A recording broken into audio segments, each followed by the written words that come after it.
Have you ever felt like you aren't doing enough? That you're playing too small?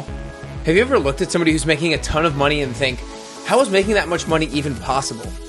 Today, you're going to find out how you can make more money than you ever thought possible. Today, you're going to meet Stephen Scoggins. Stephen found himself where I find myself often, and maybe where you find yourself, thinking and playing small. You're listening to the Best You podcast, where we help goal setters improve all 6 areas of life: health, personal, career, financial, spiritual, and relational. We believe getting closer to your best you takes a well-rounded approach. My name is Nick Carrier, an entrepreneur, fitness trainer, and motivational speaker. I was going down the traditional path of working a 9-to-5 until my high school personal trainer saw something in me. Then I quit my job and I started my own business. My mission is to help you gain clarity on who the best version of yourself is and how to become that person.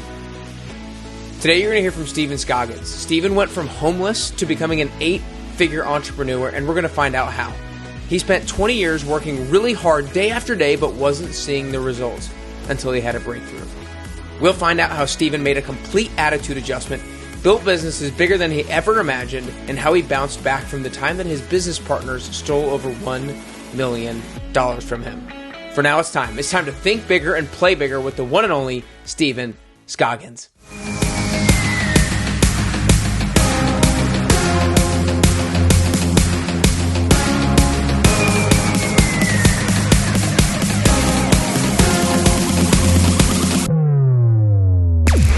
All right, what's up, everybody? Welcome back to the Best You podcast. Today, I am super stoked to be joined by the one and only Stephen Scoggins. Stephen, just want to start off by saying thanks for spending time with me today, bro. Anytime, man. You can't get an invite from you and not say yes. So, I mean, yeah, that's the way it works. Well, I appreciate it, man. I appreciate it. I enjoyed getting to meet you a number of months ago now at Amber Lee's event, but I've been really excited to dive more into you and your story and all the learning lessons that are going to, I know, come from it. So to kind of dive in real quick, I'm going to preview a little bit of your story. So you grew up in a broken household. Your father struggled with alcohol. Your mom struggled with some mental health. You and your brother both then lived with your grandmother for a number of years until she passed when you were about 11 years old. Then you worked a lot growing up, so you didn't have necessarily a traditional childhood that a lot of people might picture as a traditional upbringing. And then there was a time also when your dad lost a business, he lost everything. And one of the things that I heard you say is you vividly remember your dad saying to you that us Scoggins, like our family, we don't get ahead, we just get by. And that programmed you with a limiting belief very early on in your childhood. And I know that all of us are provided with limiting beliefs to a certain extent, but that one is very apparent. And I feel like it's very influential at that time of your life. And a lot of people listening to this have limiting beliefs of, I don't have time to do this, or I'm always going to look a certain way, I'm always going to feel a certain way, or I'm always going to make a certain amount of money. And so kind of my question for you, the lead into is, when did you start to kind of like develop the identity of someone who will get ahead, who doesn't just get by, but who does get ahead and is worthy of actually like making more money? Yeah, it's crazy. We went back and did like one of those ancestry DNA searches. And in over 400 years, that limiting belief had permeated through my entire lineage. 400 years.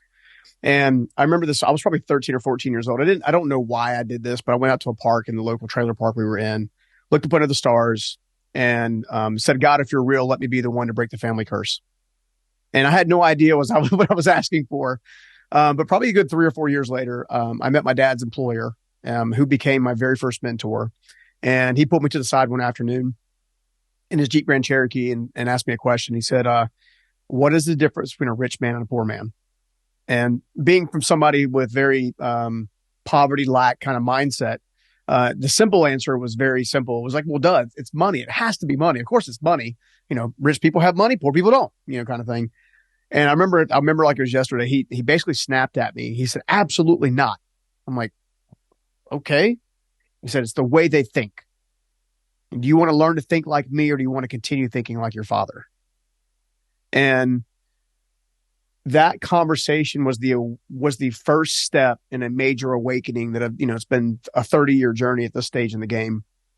But what he was saying is it caused me to reflect really quickly on who he was and who my father was. And my father wasn't bad or evil or nothing like that. He just, he didn't learn the principles. I've always said that principles govern promises. Like if you want to Mhm. have a promise of it in your life, you want to have passion and help and kind of live fulfilled and live in a meaningful way, then you're going to have to follow specific principles to get there. And one of the principles in getting there is finally discovering your value, but making sure your value is not tied to any place or thing or person. So I call it not tying your value to any of the nouns of life, right? No person, places, or things. You have to find your value from the inside out. And that started the journey. And then, I was very fortunate. This guy put me into business for myself at a very early age. And I learned the other half, if you will, of stardom, which is make a bunch of money, not know what to do with it, blow a bunch of money, get involved in stuff you shouldn't get involved with. Mine was specifically girls. And the next thing you know, I was depressed, seriously depressed, and had walked away from that opportunity. And a year later, I was found myself trying to find a place to get shelter and eat. And then, gosh, it was probably a few months later that after that I walked into a gym of all places. That was the only thing that I had a running membership on. They had yet to cancel my membership, even though I hadn't paid them in probably 2 or 3 months. And I had this moment in one of the bathrooms there, looked at myself like, dude, what the hell are you doing?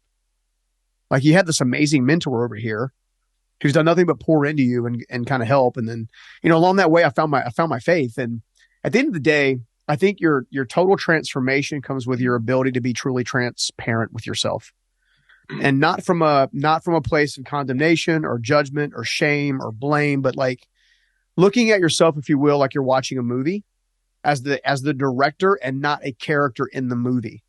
Because as the director of the movie, you can see yourself completely objectively, and then begin to make the shifts that you need to make in terms of developing yourself to a higher level of standard. Jeez.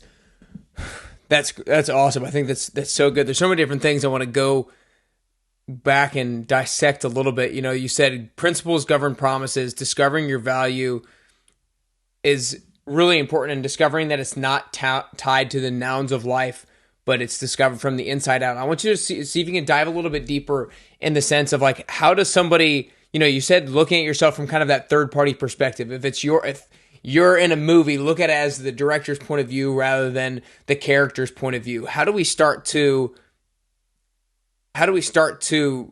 derive what our value is from the inside out? Yeah. Well, first of all, so over 70% of the population would today, the last Harris poll they did was probably 2 years ago, would say that they live an unfulfilled life. 70% of the US population. 70%. That's like almost 300 million people. Okay.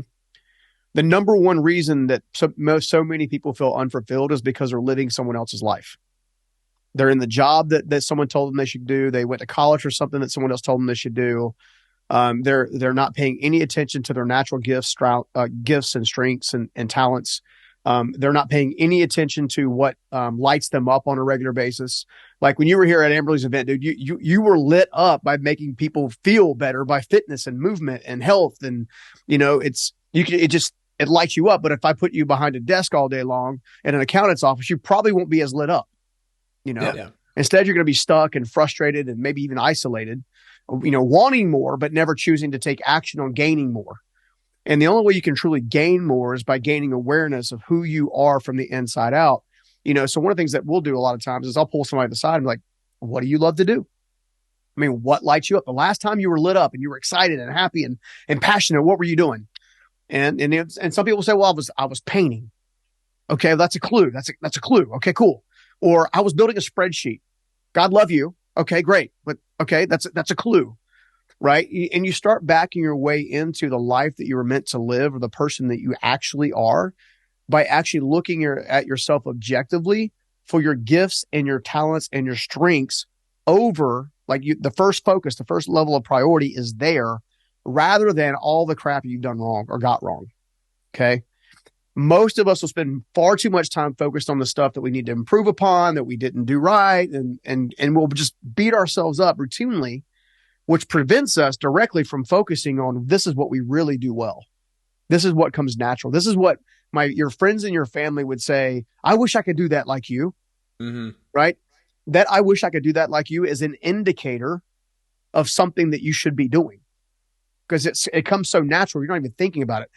I mentioned before we hopped on that, one of the things that's made me smile today is I'm helping a really powerful friend get further in their business because their back end of their stuff was broken. And I was like, look, I can, and my brain's always, connecting dots. Like, and I literally, here's your strategy. They're like, how the heck did you do that? Right. I don't know. It's something that comes natural, right? Maybe it's years of being business. Maybe it's having to figure stuff out with dyslexia or get super creative. But the moral of the story is, until you get more aware of what's inside of you, you will never be able to act on the opportunities in front of you. Mm-hmm.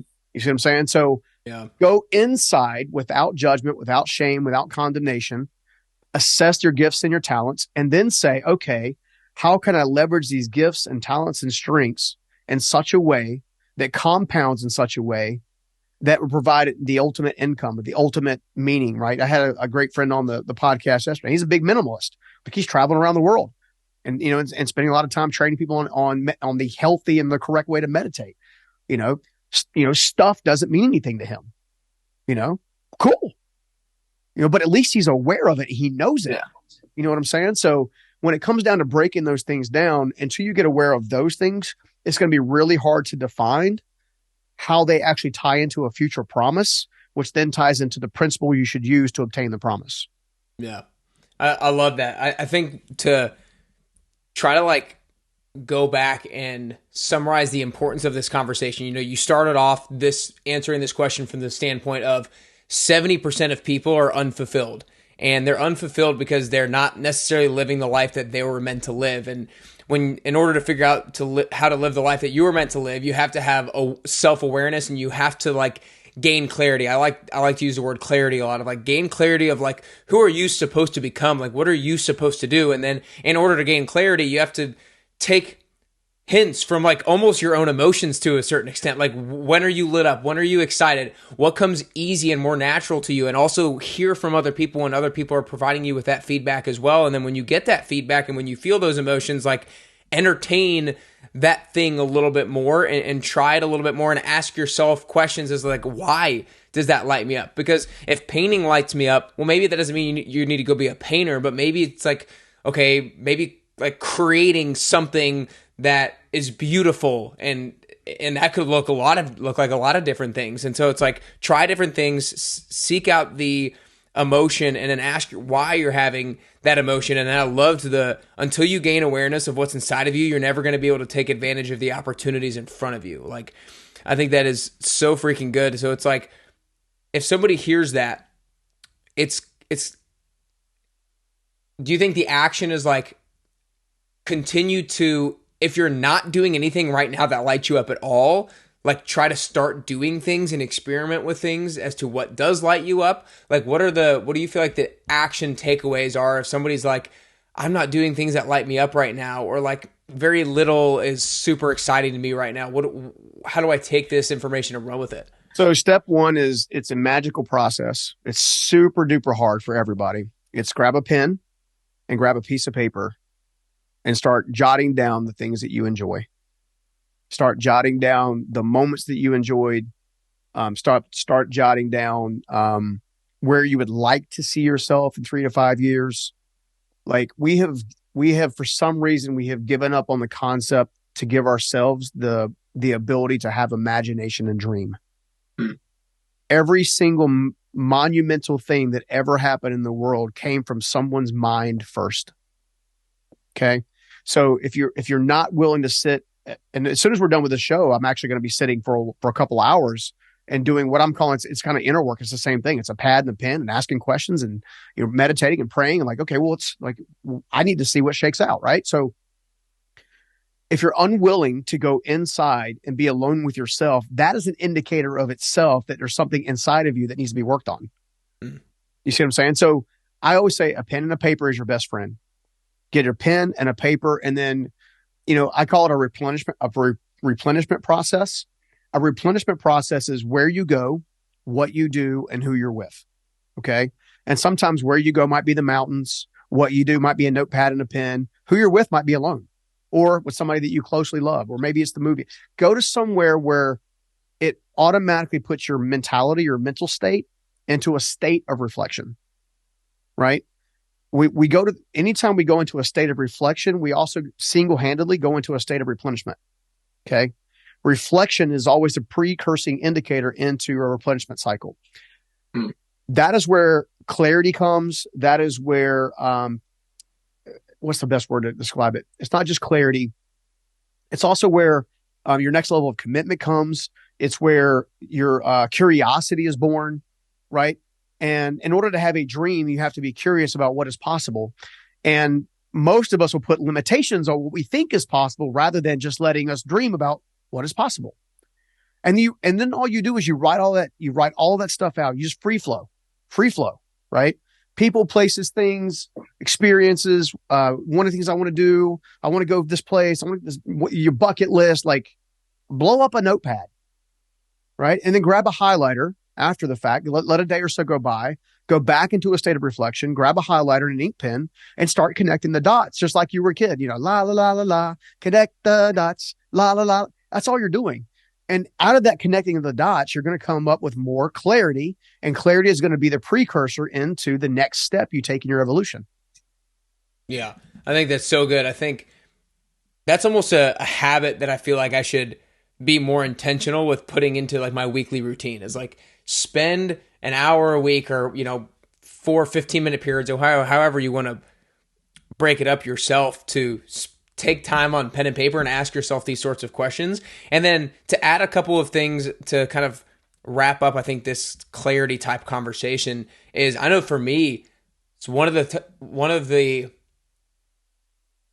realizations that sometimes bring me clarity is when I see somebody doing something and I think in my head, not necessarily in an arrogant way, it's probably going to sound somewhat arrogant, but when I see someone doing something and be like, I think I could do that better.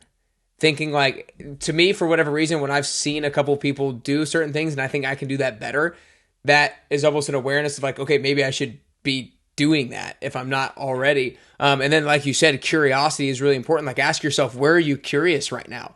Like for me, I love looking up nutritional education videos. I love looking up like fitness stuff. And so that's showing me that. And I love letting you learn all that stuff. And then I come up and you just give me the summary. I love all that.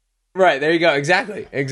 But this has been great. I think this is awesome. The way I want to kind of transition this is kind of the idea of playing small and thinking small, because I know that I fall into this trap all the time of thinking small and playing small. And sometimes I'll look at somebody like you, or I'll look at somebody who has made tons and tons of money, and I'm like, how the hell is making that much money even possible? Like I just can't even fathom or wrap my head around the levels of wealth that certain people have.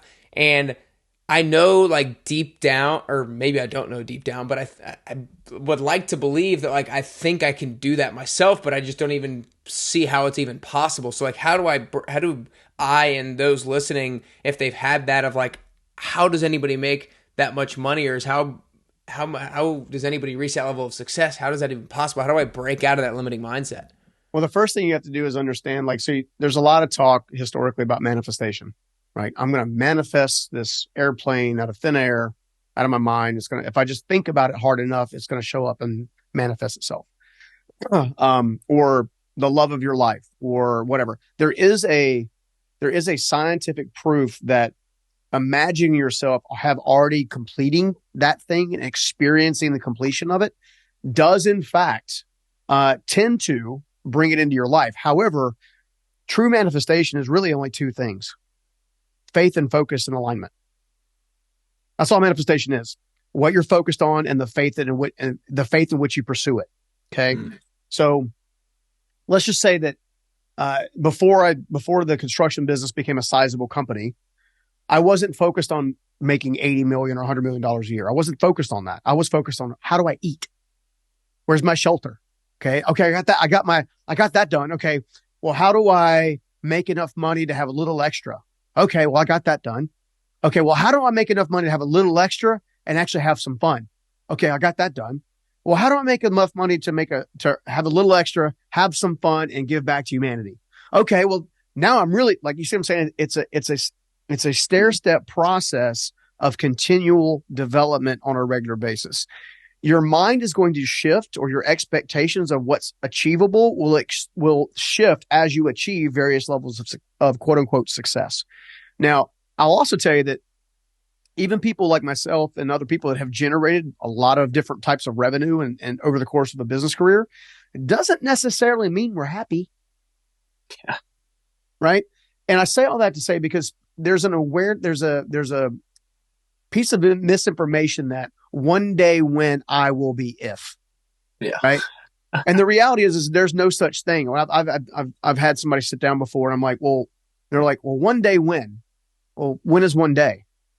Because last year you told me you needed to achieve this goal before you ever feel like you're going to be happy and fulfilled. And now you're telling me you moved the goalpost and you're still not as happy and fulfilled. So clearly that's not it. You see what I'm saying? So yeah. I say all that to say that when it comes down to it, if you understand that faith is a core piece and focus is a core piece. If you have faith and alignment with focus, you end up with flow. If you end up with flow, you end up with results, and those results will give you the confidence to build on the next level result, the next level result, and the next level result. The other thing that comes to the top of mind is what I refer to as it's an 8-figure mindset principle. Okay. An 8-figure mindset principle says this: for every dollar I invest, I expect a minimum of 3 in return. All right. So I'll give you an example. I had a good friend of mine chatting with them yesterday, and they had a massive opportunity to go do something really fun, really cool. In theory, it could raise their credibility stakes in the public eye because of the tribe that they'd be associating themselves with and whatnot. And their question was, do I invest in this or do I invest in this? And same dollars, right? So we'll say, just for the sake of argument, we'll call it $5 for fun. Okay. You have $5 to your name. This over here is going to be an experience. So you're going to invest the money in an experience, where over here, you're going to invest the money in an infrastructure. Okay. Which one is going to have the greatest ROI? The infrastructure is going to have the greatest ROI because it's going to allow you to compound your time, your talent, your resources. You see what I'm saying? So at certain times, a lot of folks get lost in not getting further ahead than they could, simply because they're focused on the wrong thing. They're focused on the experience. When I first built this construction business which is one of the businesses I own, I went zero, like literally for 5 straight years, not a single day off, not a holiday, not a weekend. I had no dating life whatsoever. Or if it was like in passing, right? And that's what it took to get the foundation in such a way that the next 5 years, I was able to live off the previous 5 years, right? I'm able to hang out with you right now because there's a business that's running based on work that I had already done. It's the process of compounding. Most people aren't doing that. Most people aren't thinking about scaling. They're thinking about getting the next sale or getting the next client or whatever. They're not thinking about, okay, well, now that I get that client, how can I turn that client from 1 into 3? Like, what needs to happen inside of the change of this client to get for them to say and bring custom. You see what I'm saying? Like it's a compounding effect. When you understand that compounding is the key, all of a sudden you start looking at your time and your talent and your resources. You start saying, how can I turn 1 into 3? And if you use that one methodology, turning 1 into 3 on a consistent basis for 12 months straight, you're going to be a lot further ahead than you were the prior 5 years. Yeah. Right. But you've got to focus in that way. Yeah, I love that. I think that's so applicable to so many different things, right? It's like, how can I use this next hour to buy me 3 hours? How can I have one client turn into 3 clients? Yeah, I guess that's what a principle is, right? Like it applies across mediums. That's so good. We're going to take a brief pause in this episode to tell you about our brand new, never seen before, best in class virtual 10-week transformation experience. You can check it out today by going to nickcarrier.com. Now, look, if you're somebody who needs accountability to execute on a consistent basis with eating healthy and exercise, this virtual 10WT experience is for you. If you're somebody who is upset with themselves when they look at themselves in the mirror, not just physically, but also emotionally and mentally, then the 10-week transformation is for you. If you're somebody who kind of knows what to do, but you struggle to actually do it, the 10-week transformation is for you. If you're somebody who loves community and loves support and loves being held accountable, the 10-week transformation is for you. With the 10WT, we teach people how to form the healthy habits that will transform their body and their life. And now we have a brand new, robust version of the program that can be completed from your home your gym, or you're anywhere. I mean, whether you live in Nashville or San Francisco, Atlanta or New York City, Houston or Denver, LA or Chicago, Sydney, Australia, or Toronto, Canada, you can even complete this thing in your hotel room. Our brand new virtual 10WT experience is like nothing you've ever seen before. We've had 453 people and counting who have skyrocketed their self-confidence by losing fat, building muscle, and building habits that they now have ingrained in their lifestyles by completing the 10WT. And it can do the same for you. Starting August 7th, we're going to be coaching a group of 30 go-getters through their first ever 10WT experience, and you have the opportunity to be one of the first. But there are limited spots available. Like I said, there are 30 spots, and they're going to go fast. So sign up by Tuesday, August 1st to secure your spot by going to nickcarrier.com. Again, by August 1st, go to nickcarrier.com. Again, if you need a greater level of accountability, the 10WT is for you. If you need help staying consistent with your workouts and eating habits, the 10WT is for you. If you want to form healthy habits going into holiday season, the 10WT is for you. Remember, sign up by August 1st to secure your spot. There are only 30 available by going to nickcarrier.com. When you join, I promise you, be prepared to show the world the healthiest, most confident, and best version of you. Go to nickcarrier.com to sign up today. You talked about before how you saw a lot of business success maybe before you were ready and you had a lot of money and you maybe didn't use it wisely. What do you think you could have done differently so that when you reached that level of success, you would have been prepared for it? That is a great question. And I said it's a great question for two reasons. I'm gonna hit it from two angles. The first thing I'm gonna hit from is you were, in some respects, destined to go through certain cycles of challenges to develop you and your soul. Okay. Whether you're a God person, a universe person, whatever, doesn't matter. The reality is there are certain things you need to go through to develop you. Okay. Flip side of that is, the number one thing I could have done differently was actually listen and apply what my mentors were saying. Right. The advice that was being given to me was not really going in one ear out the other, but what it was doing is it wasn't resonating with my soul because I thought I knew, I got this. I'll take care of it.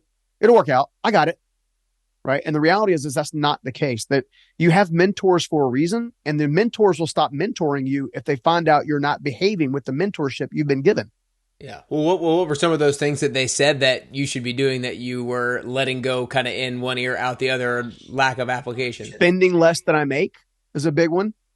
Being very careful with the relationship circles that I put myself in. Not being driven by insecurity. Right. All of these are just super easy ones to focus on and develop. And if you focus on them, you can, again, most of us live our life based on insecurity, which is another form of fear. Somehow we're not enough. Right. So getting to the place where your emotional identity is more tied to your aspirations rather than who you currently are. Right. So your mentors are going to give you the insights that you need in that moment. And once that moment's done, you may have a new mentor steps into place, or you may get another insight from another mentor. But the power of listening to those who are deciding, wasting, investing, however you want to do it, their own time in you, right? They have hand selected you to invest time, energy, and resource into you because they believe in you, even if you don't believe in yourself, right? So if you can learn to move away from not believing in yourself, then you won't make a lot of immature and insecure decisions. Okay. If you don't do that, then you'll make a lot of immature and decisions, and you'll have to live with the consequences of those different decisions. Okay. The reality is you learn from two things in life. There's only two ways you learn: by the experiences of other people or by the experiences of yourself. Historically, experiences of yourself are historically more painful than learning the lessons from experiences of other people. So at any point in time, we get to choose how much pain we go through. Yeah, there's no doubt about that. Experiences from yourself sometimes can be the most emotionally jerking that really settle in and cause you to make the changes that you might need to make. But like you said, I mean, a few of those things, just to reiterate and re-stress them if they apply to those of you listening, like spending less than you make, being aware of the social circles that you surround yourself with, and not The third one was not being driven by insecurity. Those are huge things that I know apply probably to so many of the listeners out there as well. I want to make sure I touch on this thing. I think I'm right in stating that this is something that happened to you. Did you have a time where you had a business partner or partners who stole a lot of money from? Well, we have to publicly say allegedly, Okay. but I can tell you that I was missing $1.7 million Okay. over the course of 2.5 years. Yeah, it was allegedly these folks were my executive managers and leaders at my company. And when I started this thought leadership stuff back in 2014, I began trusting them ever so much more with business and different choices and whatever, right? Thinking the business is running itself. My responsibility is, and I would say this to anybody who's starting a business or operating a business or scaling a business, is you have to inspect what you expect. Otherwise, you're going to get burned. Okay, so while they made bad decisions that probably should have landed them in prison, the reality is that I'm the one that allowed that behavior to continue because I wasn't paying attention. You see what I'm saying? It also is another indicator of be very super selective of who you allow in your inner circle. I have this mentality. I call it the hedge of protection. So it's a giant bullseye, and the inner ring is people that you allow there are certain people that I'll let get super close to me. The next ring out is we'll call them friends. Like I would say that our entire green room at Amberley's event probably is in that circle, right? We all know each other well enough to hang and kind of chill. And if we say, hey, come on my podcast, we'd all do that, or come to my event, we'd all do that, right? But it may not be the person I pick up the phone at 2 a.m. and say, hey, I'm in trouble. Can you help? You see what I'm saying? The next one is going to be a true friendship ring. And the next one outside of that is going to be acquaintances, right? And then you start getting into dysfunction and then to downright toxic. Okay. I say that all because by understanding that ring, at any moment in time, the ring is not static. Okay. So it's all based on trust and admiration and respect. Okay. So someone can be in my inner circle, as in this case that we just got through kind of mentioning a little bit, and then give me the behaviors that say that they need to be pushed further out of the circle. Or I might have people on the outer circle, like you and I, like we'll continue to get closer. You see what I'm saying? Most people think all of their relationships are stagnant. Okay. So once a friend, always a friend, right? You were at my bachelor party or my bachelorette party or whatever. And you were, and the reality is that's not the case. Life will dictate to you whether or not these are people for a reason, a season, or a lifetime. And the reason I'm going through all of that is because in this particular case, I confuse people that were there for a reason with people that I thought were going to be there for a lifetime. Okay. So what I'm trying to encourage your audience to do is not to wrap themselves into whether or not the person is a reason, a season, or a lifetime, to just accept what is. And if they give you indicators saying that you should not continue to develop or invest and then begin to push those people further out in your circle. And then that's how you avoid what I'm calling catastrophic learning lessons. Right. That was an incredibly painful time for my family and I. My son grew literally 6 inches from the last time I saw him to the next time I saw him because I was traveling so much, putting things back together. Right. Holy crap. So as a result, you got to make sure that the people that are there for you are actually there for you, and you're not being manipulated by narcissism or any number of tricks and trades, which takes time. You have to actually pay attention to the behaviors, meaning you can't just say, well, they only stole once. They're fine. No, they're a thief. They stole. Get them. Go. Shoe fly. You see what I'm saying? That kind of thing. Yeah. That's good. I think always being aware of relationships, and I think what you said is super important, of like not all relationships, or a lot of relationships, or most relationships, are not static. They're not going to always stay in that same ring. Like maybe certain family members and such were always going to stay in a certain ring to a certain extent, but there's going to be people, like you said, I love a reason, a season, or a lifetime. Like that was great. That was so great. And let me touch on the family real fast. All right. Can I touch on the family for a second? My biggest struggle points were family. Okay. The moment I started becoming increasingly more successful, all of a sudden I had people that were like, hey, family helps family, right? Like, yeah, I'm going to help you by not giving you money to make sure that you can actually understand, but I'll train you how to use it. How about that? Well, that's not family helps family. I need to borrow $100. No. what do you mean no? I know how hard I've worked to earn it. I know if I give it to you, you're going to get rid of it. You're not going to use it to invest. In other words, there are certain people that if you help out, if you help them, first of all, you forget about it. You don't do loans. Okay. The second thing is like when you do that, right, you need to be prepared to say no. No is a complete sentence. No. Well, why? No. Right. It's literally, and I say that because some of the most, and I hate to say this in this way, but it's true. Some of the most toxic people you will ever meet in your entire life are those that you grew up with. Mm-hmm. Right. I can love them, but that doesn't mean they get to become in my inner circle.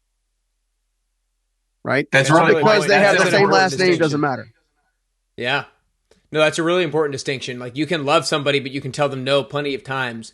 And if you do it in a way and communicate in a way, then hopefully if that person truly loves you back, then the relationship isn't going to be damaged to a severe extent because of that. I think I'm really glad that you paused and touched on that as well. To kind of, before we wrap up real quick, if you were to go back and speak to the Stephen Scoggins that you were in your early 20s, obviously, like you said, you think that to become who you are, you're meant to go through certain trials and challenges to become who you are and learn the things that you need to learn. But if you were in your early 20s, what would some of the lessons be that you learned if you were mentoring yourself? Like you said, you'd let some of the things go in one ear, out the other from your mentor. If you were mentoring yourself now, what are some of the things that you would say, like maybe 3 things that you would say to your former self? I may hit myself with a 2x4. Honestly, I'm pretty stubborn. No, in all seriousness, this has been said a thousand different ways now. It went from being an unknown statement that myself or Rory Vaden started a number of years ago to all kinds of different versions of it. But the greatest purpose in life you'll ever have is serving the person you used to be. Okay. Mm-hmm. Because you're uniquely qualified to do that because of empathy, compassion, and understanding. Okay. I say all that to say that Stephen Scoggins now has been 15 different versions of Stephen Scoggins then. So the Stephen Scoggins then would get different pieces of insight and information based on the stage of the journey that they're in. So for example, when my grandmother passed away and I had to decide between my father and my mother, the advice would have been more along the lines of be still and like think, like be still, be patient. Like don't just rush into a decision. Okay. Whereas the Stephen that was sitting there with my first mentor, Steve Myrick, in the truck, and I'm about to go belly up because I'm not taking good care of him, and I've got all this other personal stuff in there. Like to him, I would have say, dude, give it 24 months of absolute commitment and absolute inner work, and then put yourself out there for relationships and stuff like that. Okay. Mm-hmm. All the way fast forward to the Stephen that went through the embezzlement. It would have been pay attention to the behaviors, not what people say. Mm-hmm. You see what I'm saying? So the advice would be a little bit different at each stage in the game.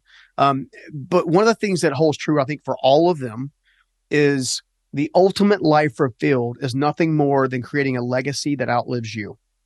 Okay. Mm-hmm. You create a legacy that outlives you by playing such an active role in being the best version of yourself that you radiate light to so many people that they have no choice but to be changed by your presence on the earth.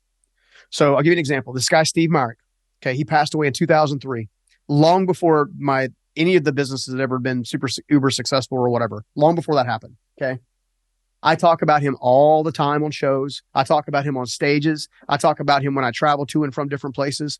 And I do it because the man changed my life. He held on to a belief that I could be more than I was allowing myself to be. And he taught me the greatest principle I think there could ever be. You are where you are today because it's all you've allowed yourself to be. So why not allow yourself to be more?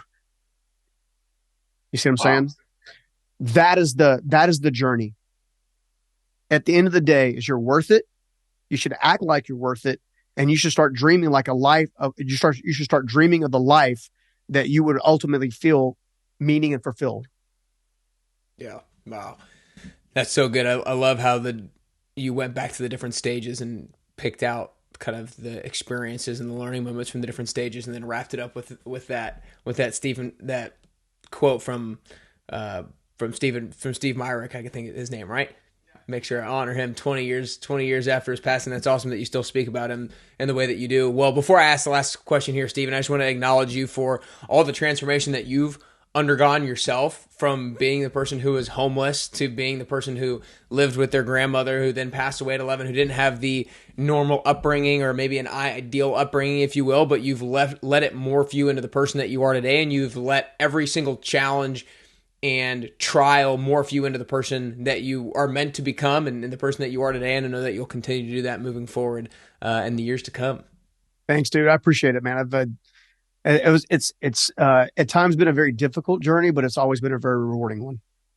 Yeah, that's great. That's great. Well, I know you guys are going to want to go learn more about him, so you can go to his website at stephenscoggins.com. You can follow him on Instagram at Stephen_Scoggins, and then we'll have all his other social media handles and the show notes as well. He also has a podcast called The Unstoppable Show, so you make sure you go listen to that as well. Is there any other good place that people should go learn more about you and support you? Brother, you covered it all. Beautiful. Beautiful. All right, Stephen. Well, last question here is, I think that in order to get closer to the best version of yourself, I think it's a constant journey and a unique journey. I don't think that we ever actually get to the best version of ourselves. And I think that the way that I'm going to get to my best self is going to be a little bit different than the way that you get closer to your best self. So this last question is for you personally. If there are 3 things that you could currently do, or 3 things that you could currently work on to get closer to the best version of Stephen Scoggins that you could possibly be, then what are those 3 things that you could currently do or currently work on? Step 1, continue to uproot negative programming. Okay. So whatever that shakes out to. For me, it's getting used to being okay with stewarding wealth. Okay. You'd be surprised that when you grow up without wealth and then you manage to create wealth, how uncomfortable it is to steward wealth. Okay. So that's probably number 1. Number 2 is going to be how to be very selective with my close relationships, especially like romantic ones or whatever, because that key relationship changes you for the good or for the good or for the bad. Okay. The third one is to be more conscientious about the types of people that I actually pour into. Okay. I have given lots of teachings and advice to other people that they do nothing with, and they come back and say, "Hey, what's the next thing?" It's like, you didn't do the first thing. Meanwhile, I've had people that come in here not only do the first thing, but they do 3 other things behind it. I'm like, now what? I'm like, I want to work with you. I like you. You see what I'm saying? So being able to delineate between those 3 the quickest, I think, will be the 3 pillars, because out of that, it comes a life flow that ends up flowing back into me that allows me to continue to pour out again and again. So I think those are probably the 3 things that I'm currently still working on. And it's a growth thing, right? You're going to be making incremental progress. I'd say, what do they call it? Kaizen. Make sure you're getting incremental progress day after day after day, and you have no choice but to win. Wow.